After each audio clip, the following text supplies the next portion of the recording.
Okay fine. तो आज हम स्टार्ट करेंगे लेंसेस वाले टॉपिक से अपने। सो ये बेसिकली लेंसेस को हम लोग प्यार से बुलाते हैं refraction through spherical lenses, basically spherical surfaces. तो सबसे पहले लेंसेस क्या होते हैं, इनका कंस्ट्रक्शन क्या होता है, इनकी प्रॉपर्टीज क्या होते हैं वो देखेंगे। उसके बाद इनके रे डायग्राम्स और न्यूमेरिकल्स में जाएंगे। बेसिकली पूरे टॉपिक में क्या करना है, एक तो रे डायग्राम्स करना है या फिर एक तो न्यूमेरिकल्स करने हैं। सही है। तो चलो सबसे पहले हम लोग देखेंगे कि लेंसेस का कंस्ट्रक्शन। बेसिकली कोई भी लेंस अगर है तो वो बनता कैसे, कोई भी लेंस बनता कैसे। तो सबसे पहले हम क्या करेंगे, हम लोग ग्लास का एक स्फेरिकल बॉल लेंगे जो ग्लास से बना हुआ है। तो लेट से मैंने एक स्फेरिकल बॉल ऐसा लिया जो ग्लास से बना हुआ है। सही है। अभी मैंने दूसरा स्फेरिकल बॉल लिया जो अपने कांच के मटेरियल से बना हुआ है, जो अपने ग्लास के मटेरियल से बना हुआ है, और दोनों को मैंने ऐसे सुपर इंपोज कर दिया। दोनों को मैंने ऐसे सुपर इंपोज कर दिया। सही बात है। अच्छा ठीक है, अभी मैं क्या करने वाला हूं, अभी लेट से मैं इतना पोर्शन साइड में हटा दूंगा। जो बाकी आजू बाजू में जो पोर्शन है, आजू बाजू में जो पोर्शन है उसे मैं हटा दूंगा। और जो मैं यहाँ पे व्हाइट से जो शेड कर रहा हूं, मैं वो पोर्शन रहने दूंगा। तो अगर मैंने ये टाइप का कुछ कंस्ट्रक्शन किया तो ये अपना बन जाता है कॉन्वेक्स लेंस। ये अपना बन जाता है कॉन्वेक्स लेंस। सही बात है। अच्छा ठीक है, तो एक बार कॉन्वेक्स लेंस का हमने कंस्ट्रक्शन पढ़ लिया, फिर से बताता हूं करना क्या है। हमें दो ग्लास के बॉल लेने, बेसिकली ये बेसिकली कांच के बने हुए हैं। सही है। इन दोनों को मैं सुपर इंपोज कर रहा हूं, I am super imposing them इस तरीके से यहाँ पे जैसे मैंने डायग्राम बताया। तो अगर मैंने ये बाकी का पोर्शन हटा दिया और जो व्हाइट में जो शेड किया अगर वो पोर्शन मैंने रहने दिया, तो ये बन गया आपका कॉन्वेक्स लेंस। सही है। लेट से यहाँ पे ये इसका सेंटर 1 है और ये इसका सेंटर 2 है। बेसिकली सेंटर 1 मतलब पहले वाले स्फीयर का सेंटर, सेंटर 2 मतलब दूसरे वाले स्फीयर का सेंटर। ओके चलो। और इसका सपोज इसका तो centre of radius of curvature तो बाद में देख लेंगे। ये हो गया अपना कॉन्वेक्स लेंस का कंस्ट्रक्शन। इसके बाद देखते हैं कॉनकेव लेंस का कंस्ट्रक्शन। सेम चीज क्या करूंगा मैं दो अपने ग्लास के स्फीयर्स लूंगा, दो ग्लास के स्फीयर लूंगा, लेकिन इस केस में मेरा सुपर इंपोज करने का तरीका थोड़ा सा अलग रहेगा। यहां पे मैंने एक स्फीयर लिया, यहां पे मैंने दूसरा स्फीयर लिया, लेकिन अभी इन दोनों को मैंने सेपरेट रखा। फॉर नाउ इन दोनों को मैंने सेपरेट रखा। सही है। ओके। अभी मैं करूंगा क्या, अभी इनके बीच में एक अलग कांच का मटेरियल में डाल दूंगा। It will look somewhat like this. एक ऐसा मटेरियल डाल दूंगा, यहाँ पे एक ऐसा मटेरियल डाल दूंगा, और यहाँ पे मोल्टन ग्लास लेके ये इतना मटेरियल फिल कर दूंगा। तो एक ऐसे शेप का हमें कुछ तो ग्लास का मटेरियल मिल जाएगा। Somewhat like this, somewhat like this. सही बात है। तो ऐसा इसे हम लोग बुलाएंगे कॉनकेव लेंस। कॉनकेव लेंस याद कैसे रखना है, इसके दोनों साइड में केव है, केव मतलब कुछ कार्विंग टाइप का है। तो ऐसे याद रहेगा कि यार लेंस के दोनों साइड में काइंड ऑफ एक केव जैसा स्ट्रक्चर है, एक कार्विंग है, तो हम उसे कॉनकेव बुलाएंगे और दूसरे वाले को कॉन्वेक्स बुलाएंगे। तो कॉनकेव लेंस और कॉन्वेक्स लेंस का कंस्ट्रक्शन जिन जिन बच्चों को एकदम अच्छे से क्लियर है, जल्दी से छोटा सा मुझे एक थम्स अप दे दो। अभी कंस्ट्रक्शन पढ़ लिया हमने लेंसेज का, लेंसेज का कंस्ट्रक्शन पढ़ लिया। अभी देखते हैं उनका नाम कर, बेसिकली उनके टर्मिनोलॉजीज। उनके टर्मिनोलॉजीज बेसिकली कौन से पोर्शन को क्या बुलाते हैं, टर्मिनोलॉजी का मीनिंग ये है। तो सबसे पहले क्या करूंगा, मैं एक जनरल एक डायग्राम बना दूंगा। एक जनरल जो रे डायग्राम से हम हमेशा बनाते हैं, और वो डायग्राम में मैं आपको बता दूंगा कि कौन से पोर्शन को क्या क्या बुलाते हैं। सही बात है। ठीक है चलो। अभी लेट से मैंने एक हॉरिजॉन्टल लाइन यहां पे बना दी है। मैंने यहाँ पे एक हॉरिजॉन्टल लाइन बना दी है, यहां पे मैंने एक पॉइंट चूज किया है। I have chosen a point here. अभी इसके ऊपर मैं अपना लेंस बना रहा हूं। इस केस में मैं कॉन्वेक्स लेंस बना रहा हूं। इस केस में कॉन्वेक्स लेंस बना रहा हूं, यहाँ पे कॉनकेव लेंस बनाएंगे तो हमें सेम टर्मिनोलॉजी मिलेगी, इसमें कोई डिफरेंस नहीं होगा। तो यहाँ पे मैं कॉन्वेक्स लेंस बना रहा हूं। अच्छा एक छोटी सी बात जो मैं आपको बताना भूल गया यहाँ पे, वो ये है कि लेंस का जो थिकनेस होता है ना, it is very thin compare to its length. ठीक है। तो यहाँ पे मैं बता दूंगा लेंसेज का जो थिकनेस होता है ना, इट इज वेरी स्मॉल। अगर मैं इसका आपको सबसे बेस्ट एग्जांपल बताऊं तो एक चश्मा देख लो, आपने स्पेक्स देख लो। सही है। तो स्पेक्स का जो थिकनेस है कंपेयर टू उसका लेंथ, वो बहुत कम है। तो लेंसेज का वर्किंग ही ऐसा होता है कि उसका जो थिकनेस होता है ना, वो बहुत कम किया जाता है। थिकनेस जो होता है वो बहुत कम किया जाता है। सही बात है। ठीक है। और एक चीज, अगर आपको कॉनकेव और कॉन्वेक्स में कभी भी कभी भी आपको कंफ्यूजन हुआ, अरे कॉनकेव किसको बोलते हैं, कॉन्वेक्स किसको बोलते हैं, तो इतना याद रखो, कॉन्वेक्स जो होता है वो बीच में मोटा होता है, ऊपर और नीचे पतला होता है। कॉन्वेक्स जो है वो बीच में मोटा होता है, ऊपर और नीचे पतला होता है, और कॉनकेव उसका उल्टा, बीच में पतला होता है, ऊपर और नीचे मोटा। इतना याद रखो, सही बात है। ठीक है, तो फिर से चलो अपने टर्मिनोलॉजीज पे आ जाते हैं। यहां पे मैंने एक लाइन बनाई है, एक हॉरिजॉन्टल लाइन बनाई है, एक सेंटर ले लिया उसका, और मैंने एक कॉन्वेक्स लेंस वहां पे डाल दिया। अच्छा, यहां पे चाहे कॉन्वेक्स लेंस डालो, कॉनकेव लेंस डालो, कॉनकेव मिरर डालो, कॉनकेव लेंस डालो, इसे हम लोग बुलाएंगे ऑप्टिकल डिवाइस। ऑप्टिकल डिवाइस, सही बात है। ठीक है, बेसिकली कुछ भी हो सकता है, ये कोई भी ऑप्टिकल डिवाइस हो सकता है, तो मैं इसे ऑप्टिकल डिवाइस बुला रहा हूं। ओके, अभी ये जो सेंटर है, जो ऑप्टिकल डिवाइस का या फिर इस केस में लेंस का जो सेंटर है, इसे हम बुलाते हैं पोल। अच्छा, जिस लाइन पे ये है, जिस लाइन पे रुका हुआ है, इसे हम बुलाएंगे प्रिंसिपल एक्सिस। प्रिंसिपल एक्सिस, सही बात है। ओके, अच्छा, अभी ये जो लेंस था, ये जिन स्फीयर से बना है, उनका कुछ तो सेंटर रहेगा, उनका कुछ तो सेंटर रहेगा। तो लेट से यहां पे एक सेंटर आ गया, तो इसे मैं C1 से रिप्रेजेंट कर रहा हूं, और यहां पे दूसरा सेंटर आ गया जिससे मैं C2 से रिप्रेजेंट कर रहा हूं। बेसिकली क्या है, ये बहुत बच्चों का कंफ्यूजन होता है, तो यहां पे मैं बता देता हूं। अगर मैं इसका स्फीयर कंप्लीट करूं, तो ऐसे अगर मैं इसका स्फीयर कंप्लीट कर रहा हूं, तो इस कंप्लीटेड स्फीयर का जहां पे सेंटर आएगा वो अपना C1 है।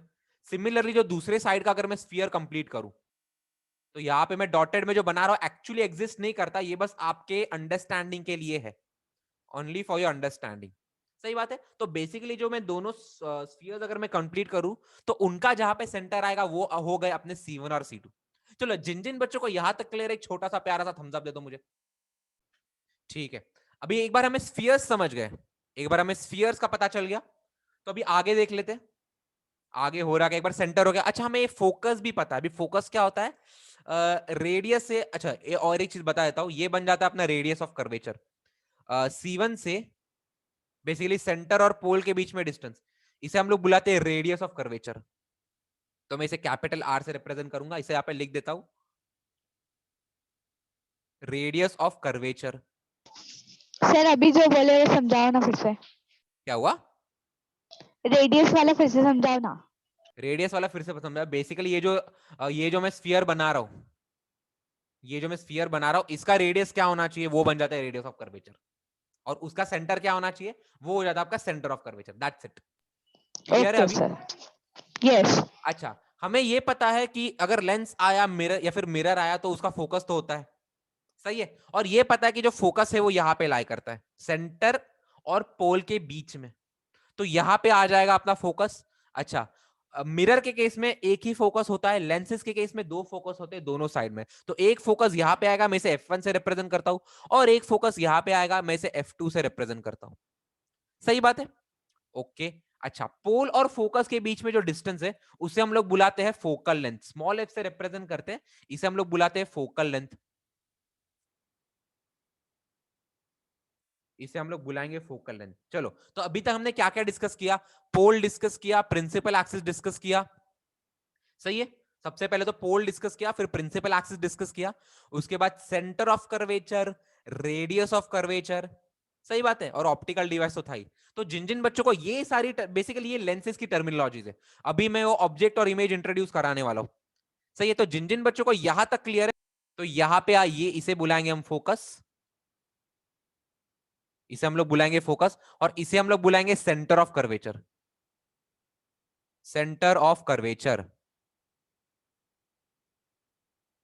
ठीक है। चलो, बढ़िया है। अभी ये लेंसेज के टर्मिनोलॉजीज हो गए। अभी हम लोग क्या करेंगे, हम लोग अभी ऑब्जेक्ट और इमेज को इंट्रोड्यूस करेंगे। तो यहां पे व्हाइट में जो बना रहा हूं, व्हाइट में जो मैं बना रहा हूं, ये हो गया अपना ऑब्जेक्ट। तो इसे मैं यहां पे लिख देता हूं ऑब्जेक्ट, सही है। अच्छा, इस ऑब्जेक्ट की कोई ना कोई इमेज बनेगी, इस ऑब्जेक्ट की कोई ना कोई इमेज बनेगी। लेट से यहाँ पे वो इमेज बन रही है। अच्छा, उल्टी हो सकती है, सीधी हो सकती है, बड़ी हो सकती है, छोटी हो सकती है, डिपेंड करता है ऑब्जेक्ट के पोजीशन पे, सही है। और वो सब रे डायग्राम्स में डिटेल में पढ़ लेंगे। सबसे पहले मैं बस यहाँ पे लिख रहा हूं, ये बन गया ऑब्जेक्ट और ये बन गया इमेज। एक ऑब्जेक्ट बन गया, एक इमेज बन गया, ठीक है। अच्छा, आई होप सारे बच्चे मेरे साथ लिख रहे हो। बैठ के लिखो, इधर ही आपकी पढ़ाई हो जाएगी, तो आपको फिर से पढ़ने की जरूरत नहीं है। I hope everyone is writing. ठीक है, चलो ये अपना हो गया ऑब्जेक्ट, ये अपना हो गया इमेज। अच्छा, ऑब्जेक्ट पोल से कितना दूर है? ऑब्जेक्ट सारे के सारे डिस्टेंसेस जो है वो हम लोग पोल से मेजर कर रहे हैं, तो ऑब्जेक्ट पोल से जितना दूर है उसे हम लोग बुलाएंगे ऑब्जेक्ट डिस्टेंस। ऑब्जेक्ट डिस्टेंस, सही बात है, और इसे रिप्रेजेंट करेंगे स्मॉल यू से। On the other hand, image जितना दूर है पोल से उसे हम लोग बुलाएंगे इमेज डिस्टेंस। डिस्टेंस, सही है। अच्छा, और उसे हम लोग रिप्रेजेंट करते हैं स्मॉल वी से, तो मैं वी एक्चुअली ऐसा लिखता हूं बिकॉज फिर बच्चे यू और वी में कंफ्यूज हो जाते हैं, तो वी के ऊपर छोटा सा मैं टोपी डाल देता हूं, तो वो बन गया अपना इमेज डिस्टेंस, सही है। अच्छा, ऑब्जेक्ट का जितना हाइट है, ऑब्जेक्ट का जितना हाइट है उसे हम लोग बुलाएंगे हाइट ऑफ ऑब्जेक्ट, और मैं से एच ओ से रिप्रेजेंट करूंगा, और इमेज का जो भी हाइट आ रहा है अपना उसे हम लोग बुलाएंगे हाइट ऑफ इमेज, और उसे एच आई से रिप्रेजेंट करेंगे। तो ये हो गई आपकी कंप्लीट टर्मिनोलॉजी, ये हो गई आपकी कंप्लीट टर्मिनोलॉजी। तो क्या क्या पढ़ा हमने अभी तक? Principal axis, optical device, pole, centre of curvature, radius of curvature, focal length, focus, फिर object image, object distance, image distance, object height, image height. तो इतनी सारी टर्मिनोलॉजीज ये एक ही डायग्राम में है। आई होप आप सब लोगों ने ये डायग्राम मेरे साथ बनाया है। नहीं बनाया है कोई बात नहीं, मैं फिर से दे ही दूंगा, बट जिन जिन बच्चों को यहां तक सारी चीजें क्लियर है, A to Z, just give me a thumbs up. चलो, इसमें और एक चीज डिस्कस करेंगे, Cartesian sign convention. Cartesian sign convention, तो कार्टेशियन साइन कन्वेंशन एग्जैक्टली है क्या, वो चीज यहाँ पे देख लेते हैं। सही बात है, ठीक है। इमेजिन करो यहाँ पे एक इमेजिनरी वाई एक्सिस है, जो हम लोग कोऑर्डिनेट ज्योमेट्री में करते हैं, एक्स एक्सिस और वाई एक्सिस, तो ऐसे इमेजिन करो, इमेजिन करो, सही। अच्छा, एक्स एक्सिस के ऊपर कुछ भी है उसे हम लोग पॉजिटिव लेते हैं, और एक्स एक्सिस के नीचे कुछ भी उसे नेगेटिव लेते हैं। अच्छा, वाई एक्सिस के राइट में कुछ भी है उसे पॉजिटिव लेते, वाई एक्सिस के लेफ्ट में कुछ भी उसे नेगेटिव लेते। तो ये इसका नाम इसीलिए कार्टेशियन साइन कन्वेंशन पड़ा है, बिकॉज ये सिमिलर है आपके कोऑर्डिनेट ज्योमेट्री के कार्टेशियन सिस्टम से। तो आपको बेसिकली यहां पे रूल लिख देता हूं मैं, distance right of the pole positive, distance left of the pole negative, सही है। तो डिस्टेंस जो है, कोई भी डिस्टेंस अगर हम मेजर कर रहे हैं, तो राइट ऑफ द पोल,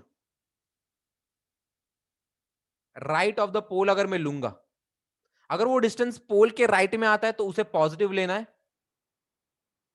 और अगर उसके लेफ्ट में आता है, अगर उसके लेफ्ट में आता है तो नेगेटिव लेना है, सही बात है। अच्छा, ऑब्जेक्ट जो है वो हमेशा लेफ्ट में होता है, हमेशा लेंस के लेफ्ट में होता है, एंड दैट्स द रीजन आपका ऑब्जेक्ट डिस्टेंस हमेशा नेगेटिव होगा।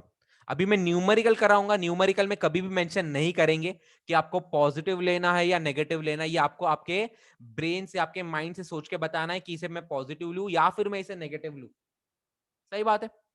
ठीक है, तो यहां पे मैं एक चीज लिख रहा हूं, यहां पे I am writing one thing, कौन सी चीज लिख रहा हूं मैं यहां पे, कि ऑब्जेक्ट डिस्टेंस जो है, ऑब्जेक्ट डिस्टेंस ये हम हमेशा नेगेटिव लेते हैं। ऑब्जेक्ट डिस्टेंस जो हमेशा नेगेटिव लेते हैं, क्यों नेगेटिव लेते हैं? बिकॉज ऑब्जेक्ट जो हमेशा लेंस के लेफ्ट में रखते हैं हम लोग, ऑब्जेक्ट जो हमेशा लेंस के लेफ्ट में रहते हैं, ये एक साइन का, ये अपना नॉर्मल कन्वेंशन है। तो अभी जब भी न्यूमेरिकल आएगा, जब भी न्यूमेरिकल आएगा, वो कभी भी वहां पे मेंशन नहीं करेंगे कि ऑब्जेक्ट डिस्टेंस को नेगेटिव लो, ऑब्जेक्ट डिस्टेंस को नेगेटिव लो, बिकॉज ऑब्वियसली उनको तुम्हारे मार्क्स काटने, उनका एक ही इंटेंशन है तुम्हारे मार्क्स काटने, और हमारा एक ही इंटेंशन है कि उन्हें मार्क्स काटने मत दो, सही है। तो ऑब्जेक्ट डिस्टेंस हमेशा नेगेटिव लेना है। मैं फिर से, मैं एग्जाम के मैं न्यूमेरिकल टाइम नहीं बताऊंगा, आपको मुझे याद दिलाना है, ठीक है। तो जिन जिन बच्चों को ये क्लियर है कि ऑब्जेक्ट डिस्टेंस हमें नेगेटिव क्यों लेना है, एक जल्दी से थम्स अप दे दो मुझे। चलो, और क्या है इसके साथ, और हमें क्या याद रखना है कि हाइट, अगर अगर ऑब्जेक्ट, अगर हाइट, अगर वो प्रिंसिपल एक्सिस के ऊपर लाई कर रहा है, प्रिंसिपल एक्सिस के ऊपर लाई कर रहा है, ओके यशवी, अगर अपना ऑब्जेक्ट प्रिंसिपल एक्सिस के ऊपर लाई कर रहा है तो वो बन जाता है पॉइंट। तो यहाँ पे मैं लिखूंगा प्रिंसिपल एक्सिस को मैं पी ए से रिप्रेजेंट करता हूँ, यहाँ पे मैं लिख देता हूँ P A. P A is nothing but principal axis. तो अगर प्रिंसिपल एक्सिस के ऊपर लाई करता है तो वो हाइट हो जाएगी पॉजिटिव, और अगर वो प्रिंसिपल एक्सिस के नीचे लाई करती है तो वो हाइट हो जाएगी नेगेटिव, सही है। अच्छा, ये सारी चीजें हमें याद रखनी है, ये सारी चीजें जो है अगर मैं कोई भी आपको न्यूमेरिकल दे दूं, हम आज न्यूमेरिकल का एग्जाम्पल देख लेंगे, न्यूमेरिकल का एग्जाम्पल देख लेंगे, तो न्यूमेरिकल में ये सारी चीजें मेंशन नहीं की जाएगी। सही बात है। तो आपको आपका माइंड जो है वो ओपन रखना है और आपको सॉल्व करना है। तो ये जो पिक्चर जो है ये आपका न्यूमेरिकल का एक बोल देना, आपके न्यूमेरिकल में ये पिक्चर आपको बहुत हेल्प करेगा। ये पिक्चर अपने ब्रेन में छाप लो। सही बात है, ठीक है। अच्छा, अगर कोई डाउट है तो पूछो अभी, चलो ठीक है। अभी ये हो गई आपकी टर्मिनोलॉजीज कि किस टर्मिनोलॉजी का मीनिंग क्या, किस चीज को क्या बुलाते हैं और किस चीज को किस सिंबल से रिप्रेजेंट करते हैं। तो इतना याद रखो, object distance u, image distance v, object height हो गया आपका h0, सो या फिर ho, इमेज हाइट हो गया hi। सही है। फोकस हो गया आपका स्मॉल f, फोकस हो गया आपका स्मॉल f। सही है। और रेडियस ऑफ कर्वेचर जो है उसे हम लोग कैपिटल R से रिप्रेजेंट करते हैं। सही है। और बाकी टर्मिनोलॉजी भी याद रखनी है। इसके साथ और क्या याद रखना है, कार्टेशियन साइन कन्वेंशन, राइट हो गया पॉजिटिव, लेफ्ट हो गया नेगेटिव, ऊपर हो गया पॉजिटिव, नीचे हो गया नेगेटिव। तो ये सारी चीजें आपको याद रखनी है, एकदम लॉक कर दो अपने माइंड में। इसके बाद हम डिस्कस करेंगे लेंस फॉर्मूलाज।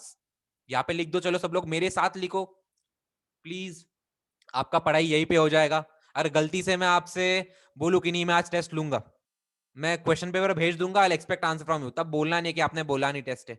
अभी पढ़ना शुरू कर दो बोर्ड एग्जाम के, ऐसा समझो कि अभी परसों बोर्ड एग्जाम है, तो वैसे पढ़ो। तो सबसे पहले अभी यहाँ पे हम डिस्कस करेंगे लेंस फॉर्मूलाज।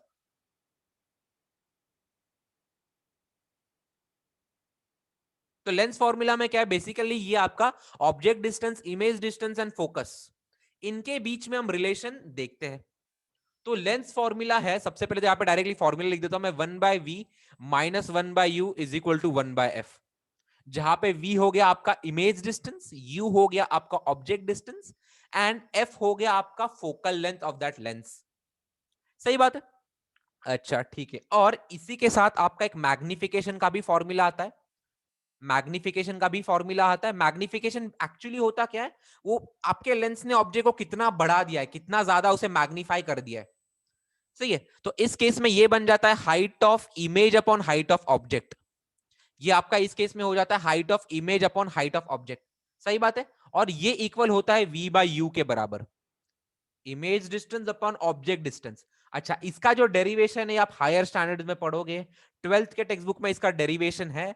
अभी आपको इसके डेरिवेशन की चिंता करने की कोई जरूरत नहीं है। तो ये है आपके सादे सिंपल से दिखने वाले फॉर्मूले। एक बार ये अपने ब्रेन में लॉक कर दो तो इन्हें कैसे अप्लाई करना है वो देखेंगे। तो जिन जिन बच्चों का फॉर्मूला क्लियर है तो एक थम्स अप दे दो, चलो जल्दी से एक बार क्वेश्चन देख लो। मैं क्वेश्चन पढ़ रहा हूं, तो जिन बच्चों का टेक्स्ट बुक में देख लेना, सुन लेना। An object is placed vertically at a distance of 20 centimetre from a convex lens. तो सबसे पहला स्टेटमेंट जो, ये पहले स्टेटमेंट से क्या क्या हमारे माइंड में आ रहा है कि ऑब्जेक्ट डिस्टेंस हमारे माइंड में आ गया। ऑब्जेक्ट डिस्टेंस जो है ये कितना बोल रखा है यहाँ पे, ये 20 सेंटीमीटर बोल रखा है। अच्छा, पॉजिटिव लेना है नेगेटिव लेना है वो बाद में देख लेंगे, सबसे पहले जो डेटा है, क्वेश्चन में जो डेटा है उसे रीड करना पॉजिटिव सीखो। सर। पॉजिटिव नहीं, नेगेटिव एक्चुअली आंसर। सही है। चलो बाद में मैं बाद में डिस्कस कर लेंगे। सबसे पहले मैं आपको क्वेश्चन रीडिंग बता रहा हूं, एग्जैक्टली हम लोग क्वेश्चन रीडिंग कैसे करेंगे। तो an object is placed vertically at a distance of 20 centimetre from a convex lens. तो इस स्टेटमेंट से क्या पता चल रहा है कि ऑब्जेक्ट जो है 20 सेंटीमीटर दूर रखा हुआ है और अपन जो लेंस यूज कर रहे हैं वो है कॉन्वेक्स, अपन जो लेंस यूज कर रहे हैं वो है कॉन्वेक्स। सही बात है, ठीक है। अच्छा, if the height of the object is 5 centimetre, तो ऑब्जेक्ट की हाइट दे रखी है तो एच ओ लिख देता हूं मैं, ऑब्जेक्ट की हाइट दे रखी है 5 centimetre. If the height of object is 5 centimetres and the focal length of the lens is 10 centimetre, तो यहां पे लिख देता हूं मैं फोकल लेंथ। फोकल लेंथ कितना दे रखा है, 10 सेंटीमीटर दे रखा है, फोकल लेंथ दे रखा है 10 सेंटीमीटर। सही बात है। अच्छा, answers cool. What will be the position size and nature of the image. तो आपको क्या निकालना है, इमेज का, आपको इमेज का निकालना है पोजीशन, फिर निकालनी है साइज, और उसके बाद आपको निकालना है नेचर, नेचर निकालना है। And how much bigger will be the image as compare to object. अभी इस केस में एक्चुअली वो आपसे मैग्निफिकेशन पूछ रहे, स्मॉल एम की वैल्यू पूछ रहे। सही है, ओके, गुड आयशा, चलेगा। अच्छा, तो इस क्वेश्चन को अभी हमें सॉल्व करना है। अच्छा, एक छोटी सी चीज जो मैं आपको बताना भूल गया वो ये है कि यहां पे ही लिख देता हूं मैं, जब भी आपका कॉन्वेक्स लेंस है ना, उस केस में आपका जो फोकल लेंथ है वो पॉजिटिव होता है, और आपका जो कॉन्केव लेंस है, कॉन्केव लेंस में आपका जो फोकल लेंथ है उसे नेगेटिव लेना पड़ता है। अभी इसका रीजन हम लोग रे डायग्राम जब पढ़ेंगे तब मैं बता दूंगा, अभी के लिए आपके माइंड में रखो, whenever we have a convex lens उस केस में फोकल लेंथ रखेंगे पॉजिटिव, जब भी हमारे पास है कॉन्केव लेंस उस केस में फोकल लेंथ बन जाएगा आपका नेगेटिव। सही है। अच्छा, एग्जाम में ये लोग बोलेंगे नहीं पॉजिटिव लेना है नेगेटिव लेना है, सही है। चलो, तो convex lens focal length positive, concave lens focal length negative, सही बात है। ठीक है, चलो अभी फिर से अपने क्वेश्चन पे आ जाते हैं। क्वेश्चन रीडिंग के बाद मैंने यहां पे लिख दिया है, यहाँ पे solution, I will start the solution. तो कोई मुझे बताएगा सोल्यूशन कैसे स्टार्ट करेंगे, कैसे स्टार्ट करेंगे इस चीज को। तो सबसे पहले यहाँ पे लिखेंगे गिवन। अच्छा, पूरा क्वेश्चन मुझे यहाँ पे लिखना इज लाइक थोड़ा ये लग रहा था, बहुत आलसी हूं मैं, तो मैंने पूरा क्वेश्चन लिखा नहीं यहाँ पे। सही है, बस यहाँ पे मैंने क्वेश्चन थोड़ा शॉर्ट में लिख दिया है, तो समझ जाना प्लीज, पूरा क्वेश्चन आपके टेक्स्ट बुक में है। तो अभी यहाँ पे मैं आपको एग्जैक्टली बता रहा हूँ सोल्यूशन लिखना कैसा है। बोर्ड एग्जाम में अगर आप ऐसा सोल्यूशन लिखोगे तो कोई भी आपका 1 मार्क नहीं काटेगा। तो सबसे पहले हम स्टार्ट करेंगे गिवन में से। तो गिवन क्या क्या दिया है, सबसे पहले हमें ऑब्जेक्ट डिस्टेंस दे रखा है, तो ऑब्जेक्ट डिस्टेंस को रिप्रेजेंट करेंगे स्मॉल यू से, और ये दे रखा है 20 सेंटीमीटर। लेकिन एक छोटा सा रूल है, क्या रूल है मैंने आपको पहले बताया है कि ऑब्जेक्ट डिस्टेंस हमेशा नेगेटिव लेना है, object distance has to be negative every time. तो यहां पे एक माइनस साइन लगानी ही है आपको, अगर यहां पे गलती कर ली समझ लो पूरा क्वेश्चन गया, पूरा क्वेश्चन डूब गया। ठीक है, क्यों लेते हैं हम ऑब्जेक्ट डिस्टेंस नेगेटिव, बिकॉज वो हम लेंस के हमेशा लेफ्ट में रखते हैं। तो चलो, एक बार ऑब्जेक्ट डिस्टेंस आ गया, उसके बाद हम लोग यूज देखा है तो यार एक कॉन्वेक्स लेंस है, तो यहाँ पे चाहिए तो लिख दो, टाइप ऑफ लेंस में लिखो टाइप ऑफ लेंस, तो इसमें आ जाएगा आपका कॉन्वेक्स। अच्छा, लेंस लिख दिया, उसके बाद उसका फोकल लेंथ भी लिखेंगे एफ। फोकल लेंथ कितना दे रखा है, फोकल लेंथ ऑफ लेंस दे रखा है 10 सेंटीमीटर्स। अच्छा, पॉजिटिव लू की नेगेटिव लू कौन बताएगा मुझे इस केस में, I mean focal length should I take it positive. Positive sir, positive, positive, क्यों पॉजिटिव? क्योंकि वो कॉन्वेक्स लेंस है। या एग्जैक्टली, क्योंकि वो कॉन्वेक्स लेंस है। अगर यहाँ पे कॉन्केव लेंस देते, अगर यहाँ पे कॉन्केव लेंस देते, अब तो आपको खुद से यहाँ पे एक माइनस साइन लगानी पड़ती, अगर आप नहीं लगाते हाँ क्वेश्चन आपका उधर ही गलत। तो दैट्स द रीजन, आपको बहुत सारी चीजें याद रखनी है, आपका माइंड आपका ब्रेन पूरा खुला रखना है व्हेन यू सॉल्व इसके न्यूमेरिकल्स। सही है, कब पॉजिटिव लेना है कब नेगेटिव लेना है ये आपको आपके प्रॉपरली ध्यान में रखना है। सही है, तो गिवन में हमने सबसे पहले लिख दिया ऑब्जेक्ट डिस्टेंस, फिर लिखा टाइप ऑफ लेंस, फिर हमने लिखा फोकल लेंथ, उसे पॉजिटिव लिया बिकॉज ये एक कॉन्वेक्स लेंस है। सही बात है। ठीक है, चलो और क्या दे रखा है, हाइट ऑफ ऑब्जेक्ट दे रखा है जो कि है 5 सेंटीमीटर। सही है, ओके, चलो ये हो गया गिवन। अभी हम लोग स्टार्ट करेंगे सोल्यूशन से, तो यहां पे लिखेंगे सोल्यूशन। कैसे स्टार्ट करेंगे सोल्यूशन, कोई बताएगा मुझे, एनीवन? सर पहले फॉर्मूला। सबसे पहले फॉर्मूला। ओके, अंजन का भी आंसर आ गया, लेंस फॉर्मूला। कोई फॉर्मूला बता सकता है मुझे क्या है, मैं भूल गया हूं फॉर्मूला।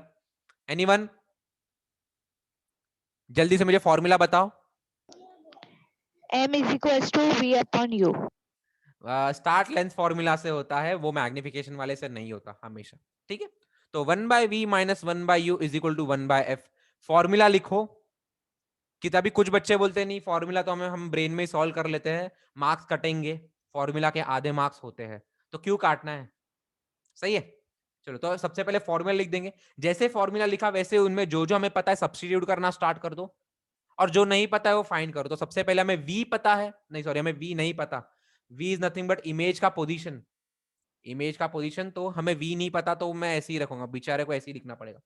फिर हमें u पता है, u दे रखा है -20, u इज -20, तो u के बदले -20 सब्स्टिट्यूट करना है, तो ये फॉर्मूला वाला माइनस आ गया यहाँ पे, 1/u के बदले डाल दिया मैंने -20 is equal to 1/f, f के बदले क्या डाल दूंगा मैं, f के बदले डाल दूंगा 10। 10।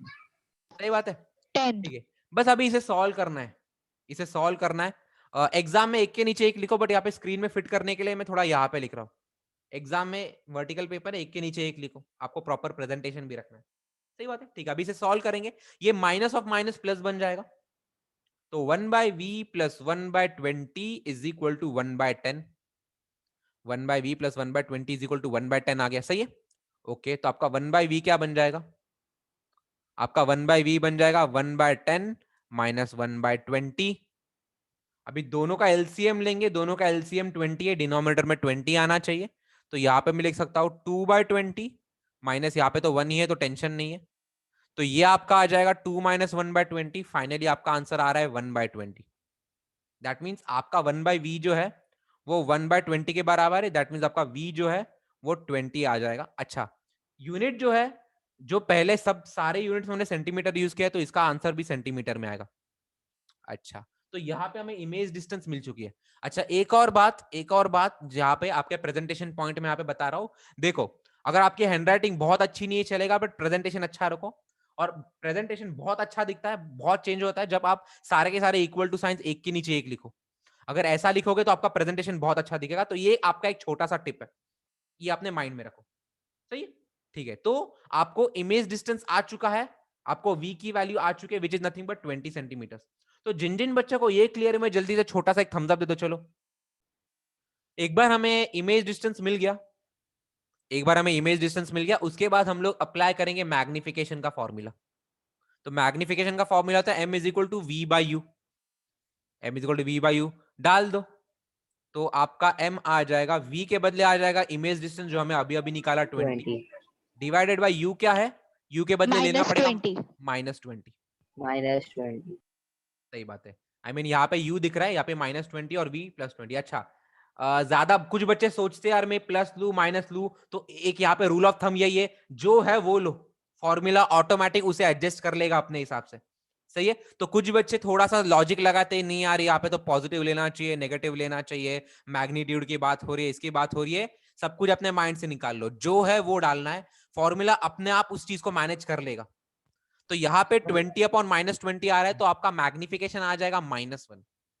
तो यहाँ पे m की वैल्यू आ रही है -1। अच्छा, m क्या होता है? m होता है इमेज की हाइट अपॉन ऑब्जेक्ट की height, height of image upon height of object. तो height of image upon height of object, ये हमें -1 के बराबर आ रहा है, ये आ रहा है हमें -1 के बराबर। ठीक है, चलो अभी क्या सब्स्टिट्यूट करूं मैं? हाइट ऑफ इमेज तो हमें पता नहीं, तो यहाँ पे लिख रहा हूं मैं। What about height of object? Height of object already दे रखा है 5 सेंटीमीटर, तो इसके बदले हम लोग यहाँ पे 5 सब्स्टिट्यूट करेंगे, इज इक्वल टू -1।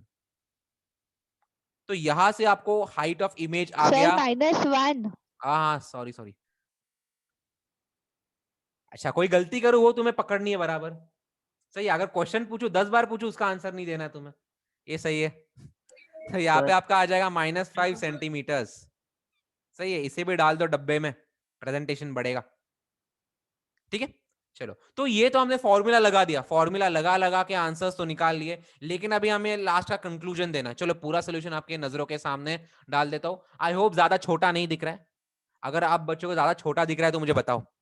यहाँ पे मैंने पूरा सर सॉल्विंग पार्ट बता दिया। अभी यहाँ पे जो पूछा उन्होंने, इमेज पूछा है, इमेज का पोजीशन, साइज, नेचर, मैग्निफिकेशन, जो भी हो। सही है, तो सबसे पहले इमेज का पोजीशन, इमेज का पोजीशन क्या है? 20 सेंटीमीटर। और कहां पे सिंस इसका वैल्यू पॉजिटिव आया है, तो 20 सेंटीमीटर राइट,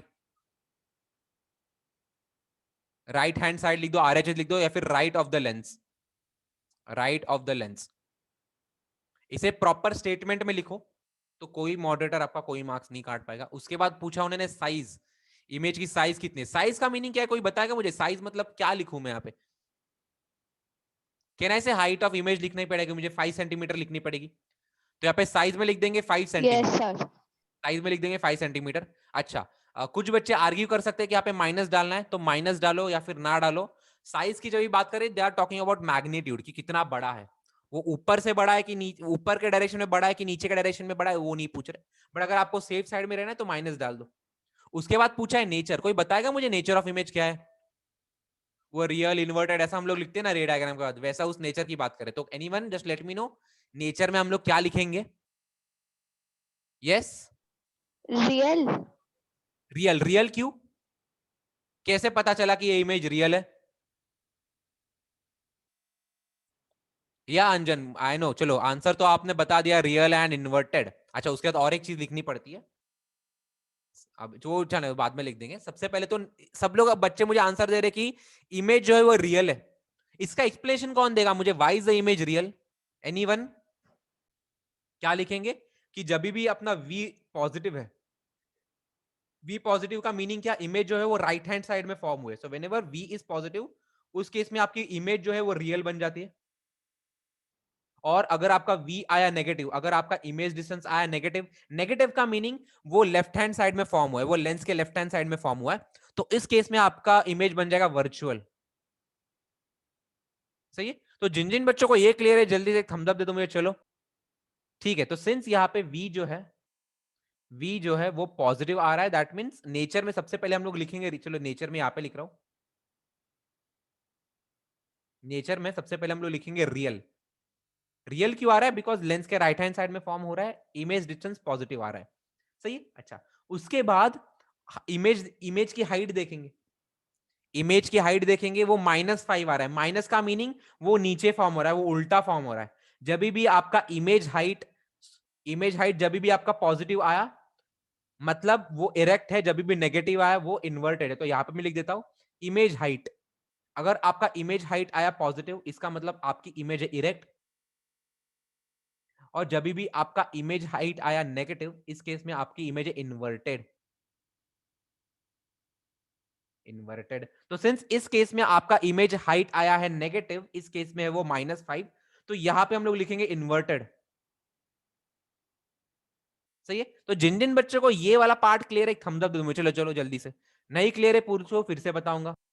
चलो, रियल इन्वर्टेड, और ऑब्जेक्ट हाइट है था 5 सेंटीमीटर, इमेज हाइट भी है 5 है, बट उसका मैग्नीट्यूड सेम है। और अगर हमें हाइट ऑफ इमेज और हाइट ऑफ ऑब्जेक्ट का मैग्नीट्यूड इक्वल आ रहा है, तो यहां पे लिख देंगे सेम साइज। यहाँ पे लिख देंगे सेम साइज। तो आपका नेचर हो गया real, inverted and same size. सही बात है? ठीक है। अच्छा, यहाँ पे मैग्निफिकेशन भी पूछा है, तो मैग्निफिकेशन के बदले लिख देंगे -1। तो नेचर हो गया, पोजीशन हो गया, मैग्निफिकेशन हो गया। अच्छा, और पूछा कि आपके इमेज का साइज कितना बड़ा होगा ऑब्जेक्ट के साइज में, तो वहां पे लिख देंगे सेम साइज। चलो यहाँ पे लिख दिया तो बार बार लिखने की जरूरत नहीं है। तो ये पूरा का पूरा न्यूमेरिकल विद इसका एक्सप्लेनेशन, ये सब प्रॉपरली लिख दो ऐसे कैसे, सो दैट आपको ये आपका एग्जाम्पल वाला न्यूमेरिकल है। कभी भी कुछ भी प्रॉब्लम हो तो एक बार इस पर देख लो। तो जिन जिन बच्चों को पूरा का पूरा न्यूमेरिकल क्लियर है मुझे एक थम्स अप दे दो। चलो जल्दी से। तो एक बार हम यहाँ पे रिवाइज कर लेंगे कि आज हमने क्या क्या पढ़ा। सबसे पहले हमने लेंसेज का कंस्ट्रक्शन देख लिया। तो कॉन्वेक्स लेंस का कंस्ट्रक्शन, कॉन्केव लेंस का कंस्ट्रक्शन। सही है? अच्छा, और एक चीज यहाँ पे देखिए कि फोकल लेंथ कॉन्वेक्स लेंस का पॉजिटिव लेना है, कॉन्केव का नेगेटिव लेना है। इसका एक्चुअल रीजन रे डायग्राम्स में पढ़ेंगे। सही है? उसके बाद हमने ये डायग्राम पढ़ा। ये डायग्राम में हमने बहुत सारी टर्मिनोलॉजीज देख ली। क्या क्या टर्मिनोलॉजीज थी अपनी? सबसे पहले आता है प्रिंसिपल एक्सिस, तो मैं यहाँ पे बता देता हूँ। ये जो हॉरिजॉन्टल लाइन है, ये वाली अपनी हॉरिजॉन्टल लाइन बन गई प्रिंसिपल एक्सिस। फिर जो भी ऑब्जेक्ट यहाँ पे रहेगा उसके, वो जो भी यहाँ पे रहेगा उसे हम लोग बोलेंगे ऑप्टिकल डिवाइस। इसका सेंटर बन गया पोल। देन वही नॉर्मल टर्मिनोलॉजी आपके centre of curvature, radius of curvature, focus and focal length. अच्छा, ऑब्जेक्ट का पोल से डिस्टेंस हो गया ऑब्जेक्ट डिस्टेंस, इमेज का पोल से डिस्टेंस हो गया इमेज डिस्टेंस, फिर object height and image height. उसके बाद हमने कार्टेशियन साइन कन्वेंशन देखा। राइट मतलब पॉजिटिव, लेफ्ट मतलब नेगेटिव, ऊपर मतलब पॉजिटिव, नीचे मतलब नेगेटिव। जो हम लोग कोऑर्डिनेट ज्योमेट्री में पढ़ते हैं एग्जैक्टली वैसा है, और इसीलिए हम लोग इसे कार्टेशियन साइन कन्वेंशन बुलाते हैं। सही बात है? ठीक है। उसके बाद हमने डिस्कस किया लेंस फॉर्मूला। ये क्या होता है लेंस फॉर्मूला? आपका object distance, image distance and focal length, इनके बीच का रिलेशन बताता है। तो that formula is 1/v - 1/u is equal to 1/f। सही बात है? ठीक है। उसके बाद हमने देखा मैग्निफिकेशन का formula. Magnification is nothing but image की हाइट अपन ऑब्जेक्ट की हाइट। बेसिकली इमेज को, ऑब्जेक्ट को कितना ज्यादा बड़ा कर दिया है उसका नॉलेज ये वाला फॉर्मूला देता है। और it is also equal to v/u, image distance upon object distance. ठीक है। उसके बाद हमने ये वाला न्यूमेरिकल पढ़ा। इस न्यूमेरिकल में पढ़ते पढ़ते हमने 2 रूल्स पढ़ लिए। कौन से 2 रूल्स जो मेजॉरिटी ऑफ बच्चों को नहीं पता थे? कौन से रूल्स है? अगर आपका इमेज डिस्टेंस पॉजिटिव आता है मतलब आपकी इमेज है रियल, और अगर आपका इमेज डिस्टेंस नेगेटिव आता है मतलब अपनी इमेज बन गई virtual. On the contrary, basically on the second, अगर आपका इमेज हाइट है पॉजिटिव तो इमेज है इरेक्ट, अगर आपकी इमेज हाइट है नेगेटिव तो इमेज है इन्वर्टेड। सही है? तो ये हमने न्यूमेरिकल किया। तो आज हमने पूरा पूरा ये इतना देख लिया। अगले क्लास में थोड़े और न्यूमेरिकल्स करेंगे, एंड इफ टाइम परमिट्स रे डायग्राम्स भी कर देंगे। सही है? चलो फिर